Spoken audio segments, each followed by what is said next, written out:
సంక్రాంతి పండుగ తర్వాత మీ రైతు భరోసా మీ ఖాతాలలో పడుతుంది.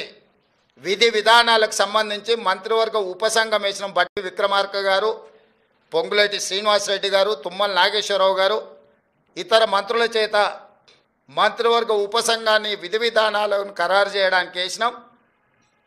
రాబోయే శాసనసభ సమావేశాలలో విధి విధానాల మీద చర్చ పెట్టి ఏ రకంగా కార్యాచరణను తీసుకొని ముందుకు వెళ్దామో నిర్ణయించుకొని డిసెంబర్ నెలలో జరిగే శాసనసభ సమావేశాలలో సభలో చర్చ చేసి విధి విధానాలను ఖరారు చేసి సంక్రాంతి పండుగ తర్వాత మీ రైతు భరోసా మీ ఖాతాలలో వేసే బాధ్యత మా ప్రభుత్వం తీసుకుంటుందని చెప్పి నేను రైతులకు గ్యారంటీ ఇస్తున్నా. రైతు రుణమాఫీ చేస్తామన్నాం, చేసి చూపించినాం. ఇప్పుడు కూడా రైతులకు రైతు భరోసా అందించే బాధ్యత మా ప్రభుత్వం తీసుకుంటుంది.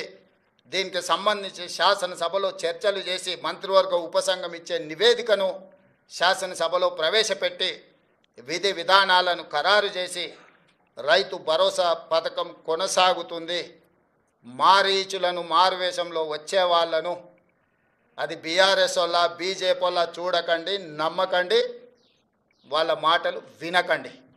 అదేవిధంగా ఈ సీజన్లో మేము వరి వంగడాల విషయంలో 500 రూపాయల బోనస్ ఇస్తామని చెప్పినాం. చాలా అపోహలు సృష్టించే ప్రయత్నం చేసిండ్రు.